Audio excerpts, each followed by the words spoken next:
por supuesto, para nosotros la palabra relevante significa, yo quiero que me hable de cómo luchar eficazmente con la ansiedad. Yo quiero que me hable de cómo luchar con la ira. Yo quiero que el predicador me explique a través de la palabra cómo yo puedo vencer el temor. ¿Cuáles son los principios que me van a ayudar a tener un mejor matrimonio? ¿Cómo yo puedo criar mejor a mis hijos? Y no me malentiendan, hermanos, no es que haya nada de malo en abordar estos temas desde el púlpito. Ahora déjenme hacerles una pregunta y por favor sean honestos. Sean honestos. Si el miércoles en el culto de oración se hubiera avisado de antemano, el pastor Sugel este domingo en la mañana va a predicar acerca de la glorificación del Padre a través de la glorificación del Hijo, ¿cuántos habrían venido a la iglesia hoy en la mañana entusiasmados y pensando, wow, eso era exactamente lo que yo necesitaba oír?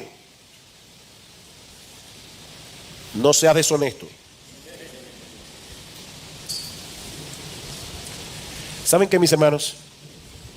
Pocos temas pueden ser más relevantes que este para nuestra vida aquí y ahora. ¿Saben por qué hay tantas personas en el mundo sufriendo crisis de ansiedad y de temor, incluyendo a muchos que profesan ser cristianos? Porque esta es una generación subjetiva, sumamente individualista y altamente egocéntrica. Esa es la maldición de esta generación. Y cuando una persona está demasiado centrada en sí misma, pendiente de sus propios sentimientos y emociones, el temor y la ansiedad serán un resultado inevitable. Lo triste, mis hermanos, es que en muchas iglesias, probablemente sin quererlo, se está llevando a los cristianos a estar demasiado enfocados en ellos mismos. Honestamente me dio pena. Como pastor se lo digo, me dio pena que muchos de ustedes se perdieran la conferencia de la adoración. Nosotros necesitamos aprender a adorar a Dios, porque la tendencia de nuestro corazón es adorarnos a nosotros mismos. Y las iglesias, vuelvo y repito, sin quererlo, muchas veces están motivando a los cristianos a vivir centrados en ellos mismos. Desde los temas que se predican hasta los himnos que se cantan, casi todo gira en torno al hombre y su experiencia, en vez de girar en torno a Dios y su gloria. Decía Martin Lloyd-Jones, y eso hace unas décadas atrás, ya Lloyd-Jones murió en el 81, sí, estamos en el 2014, 2015. Decía Martin Lloyd-Jones que la mayor carencia en nuestra adoración y en la práctica de la fe cristiana es la falta de un sentimiento de asombro, un sentimiento de adoración y de alabanza. Estamos demasiado absortos en nuestro estado de ánimo, dice Lloyd-Jones, y por los beneficios que el evangelio puede reportarnos a corto plazo, en vez de preocuparnos más por entender mejor la esencia de ese evangelio y al Dios con el cual hemos sido reconciliados a través de la obra de Cristo. En palabras más sencillas, lo que estoy diciendo, mis hermanos, es que el cómo me hace sentir esto ha venido a ser mucho más importante a quién es ese Dios al cual yo adoro y en el cual confío. ¿Y saben lo que eso produce a la larga? Más egocentrismo, más subjetividad y más personas con problemas emocionales. Miren, mis hermanos y amigos que están aquí en esta mañana, nuestro ego es un eje demasiado débil para hacer girar toda nuestra vida en torno a él. ¿Oíste eso? Nuestro ego, nuestro yo, es un eje demasiado débil para que nuestra vida entera gire en torno a él. ¿Cuál es la solución? Escuchen una vez más lo que dice el doctor Martin Lloyd-Jones. En última instancia, la verdadera cura, y él era médico, de paso, doctor en medicina, y pastor, y teólogo. Dice el doctor Martin Lloyd-Jones, en última instancia, la verdadera cura para la mayor parte de nuestros males subjetivos es sentirnos tan extasiados ante la hermosura y la gloria de Cristo, que no nos quede tiempo para pensar en lo más mínimo en nosotros mismos. Esa es la cura. Piensen por un momento en la visión que tuvo Isaías en el capítulo 6. Yo sé que Bill Brandenstein habló de ese pasaje el domingo pasado. Dice que en el año que murió el rey Usías, Isaías vio al Señor, una visión, sentado sobre un trono alto y sublime. Sus faldas llenaban el templo. Por encima de él había serafines, y oía Brandenstein decir el domingo pasado, no eran ángeles chovi como los que aparecen en las pinturas renacentistas. Esos angelitos gorditos, no, estos ángeles no eran chovi, eran terribles.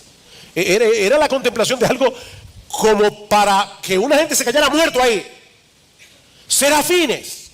Cada uno tenía 6 alas, con 2 cubrían su rostro, con 2 cubrían sus pies, con 2 volaban y el uno al otro daba voces diciendo: Santo, Santo, Santo, Jehová de los ejércitos. Y otro grupo de serafines les respondía: toda la tierra está llena de su gloria. Y los quiciales de las puertas se estremecieron con la voz del que clamaba, la casa se llenó de humo.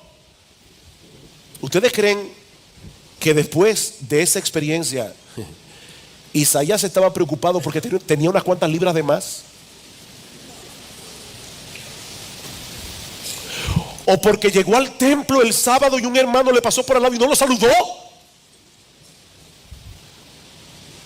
Mis hermanos, cuando un hombre adquiere la perspectiva de Dios que tuvo Isaías, las cosas triviales desaparecen. Nosotros somos una generación que vive absorta en cosas que son estúpidas y que son triviales y que no valen la pena. Por eso es tan importante colocar esta oración en su contexto. Al final del discurso del aposento alto, ¿ustedes recuerdan cuál era el problema de los discípulos esa noche? Ellos estaban confundidos, ellos estaban turbados, porque Jesús se iba. Y el Señor les hace ver en el discurso que su partida era necesaria para el beneficio de ellos.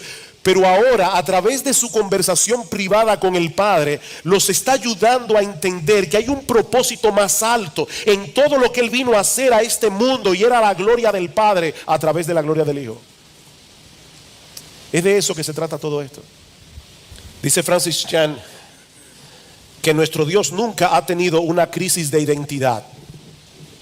Él sabe que Él es grande y que Él merece estar en el centro de nuestras vidas. Y cuando Él está en el centro, nosotros recibimos el beneficio.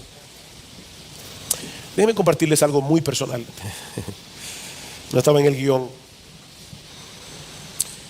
Yo estoy sufriendo de sinusitis, mucha gente lo sabe aquí. Y a veces eso me hace la noche muy difícil. La otra noche no podía dormir. Fue una noche horrible, hace 2 noches atrás. Y yo veía las horas pasar, las 2 de la mañana, las 3 de la mañana, las 4 de la mañana, las 5 de la mañana, mucho sueño, no poder dormir. Pero yo he estado leyendo algo sobre el libro de Job últimamente. Y cómo el diablo le dice a Dios: ¿tú crees que Job te sirve de balde? Quítale lo que tú le has dado y tú vas a ver si no te maldice en tu misma cara. Y Dios le da permiso al diablo para tocar a Job, para que Job sufriera lo que él sufrió y mostrar que aún así se iba a mantener apegado a Dios. Yo le decía a mi esposa ayer, hubo momentos anoche en que yo me desesperé mucho, pero venía esto a mi mente y yo decía: Señor, si todo esto es para que yo pueda mostrarle al mismo diablo que tú me bastas, aunque yo no duerma. Amén, gloria a ti. Está bien, Señor, no es lo que yo quiero. Eso no me quitó la desesperación, pero me dio otra perspectiva. Yo le decía a Gloria en estos días hablando, cuán importante es la teología. Cuán importante es la teología para tener tu corazón en calma, para poder lidiar con estas cosas. Mis hermanos, ¿qué puede ser más eficaz para erradicar de nuestras almas el temor y la ansiedad que contemplar nuestros problemas a la luz de la gloria de Jesús? ¿Qué puede ser más mortal para nuestro orgullo, para nuestro egoísmo, para nuestro apego a las cosas de este mundo que una dosis diaria de la contemplación de esa gloria? No hay un tema en la vida cristiana que no esté relacionada con esto. Cuando Pablo quiso despertar la generosidad de los creyentes en la ciudad de Corinto, yo estaba pensando en estos días, ¿cómo es eso de que Dios ama al dador alegre? ¿Por qué Dios ama al que da alegremente? No al que da diciendo, tengo que dar mis ofrendas cada domingo a la iglesia porque si no me va a partir un rayo. No, Dios no ama ese tipo de personas. Dios ama al dador alegre porque el dar alegremente refleja mucho de lo que hay en el corazón. El dar alegremente refleja que para ti tu Dios no es el dinero. El dar alegremente muestra claramente que tu confianza está en Dios, no en tu cuenta bancaria. Y por eso Dios ama al dador alegre, porque eso revela mucho el corazón de un hombre. Y cuando Pablo quiso despertar la generosidad de los corintios, ¿cuál es el argumento que él usa? Ya conocéis la gracia de nuestro Señor Jesucristo, que por amor a vosotros se hizo pobre siendo rico, para que vosotros en su pobreza fueseis enriquecidos. Padre, glorifícame tú al lado tuyo con aquella gloria que tuve contigo antes que el mundo fuese. Para lidiar con el problema del orgullo en la iglesia de Filipos y las divisiones que el orgullo produce en la iglesia, ¿cuál es el ejemplo que Pablo pone delante de nosotros? Allá pues en vosotros este sentir que hubo también en Cristo Jesús, el cual siendo en forma de Dios no estimó el ser igual a Dios como cosa que aferrarse, sino que se humilló a sí mismo, haciéndose obediente hasta la muerte y muerte de cruz. Queridos hermanos, nuestra mayor necesidad como creyentes es poseer una perspectiva cada vez más clara y más profunda de la gloria, la hermosura y la majestad de nuestro gran Dios y Salvador Jesucristo. Eso es lo que más tú y yo necesitamos. Cuando esa gloria es colocada en el lugar que le corresponde, entonces y solo entonces podemos comenzar a disfrutar la vida en abundancia que Cristo compró para nosotros en la cruz del Calvario. ¿Qué aprendemos entonces de esta oración de Jesús con respecto a nuestra oración?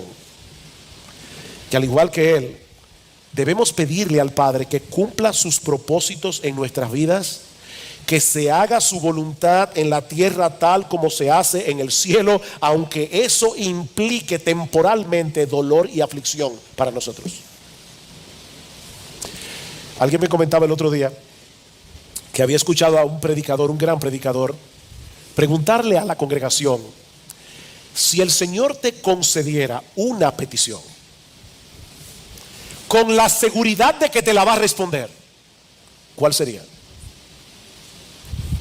Y dice que este predicador, yo lo conozco, es un predicador enérgico, le dio unos minutos, algunos segundos a la congregación para pensar en la respuesta, y después le dijo: no, no pidan por la salvación de su esposo y de su esposa y de sus hijos. No pidan por salud. Pídanle a Dios que se haga su voluntad. Si Dios te pidiera, te dijera: dame una petición, ¿sabes cuál sería esa sola petición? Señor, que se haga tu voluntad y no la mía, porque es en esa voluntad que tú serás glorificado y mi alma será beneficiada, no importa lo que pase. Porque no hay un lugar más seguro en el centro de la tierra que estar en el centro de la voluntad de Dios. Y no es que no pidamos cosas particulares. Yo estoy hablando, si te dijeran: dame una petición, Señor, que se haga tu voluntad. Señor, que se haga tu voluntad y no la mía. Oh Dios, líbrame de que se haga mi voluntad. Dios recibirá gloria cuando se haga su voluntad. Y créeme, nosotros seremos grandemente bendecidos. Pero no quisiera concluir sin traer unas palabras de aplicación a cualquier persona que pueda estar visitándonos en esta mañana y que no haya recibido aún el perdón de sus pecados y el don de la vida eterna por medio de la fe y del arrepentimiento. Mi amigo, no olvides, estar desconectado de Cristo es estar desconectado de Dios. Y estar desconectado de Dios es estar alejado de la fuente de todo bien. Sin Él no hay vida. Es estar alejado de la fuente de todo bien aquí ahora y recibir al final de tus días una condenación de miserias sin fin. Pero Cristo vino al mundo a restaurar nuestra comunión con Dios por medio de su muerte en la cruz del Calvario, para que todo aquel que en él cree no se pierda, mas tenga vida eterna. Esa es la dádiva de Dios. Ese es el regalo que Dios ofrece en el evangelio de pura gracia y que se obtiene únicamente por medio de la fe. Mi amigo, no continúes viviendo de espaldas a Dios, haciendo tu voluntad, procurando tu propia gloria, cuando el Señor te ofrece hoy por medio de Cristo el perdón de todos tus pecados y el don de la vida eterna gratuitamente por gracia. por medio de la fe. Oh, que el Señor bendiga su palabra en esta mañana, trayendo a muchos con cuerdas de amor a la cruz del Calvario, para la gloria del Padre en la glorificación del Hijo.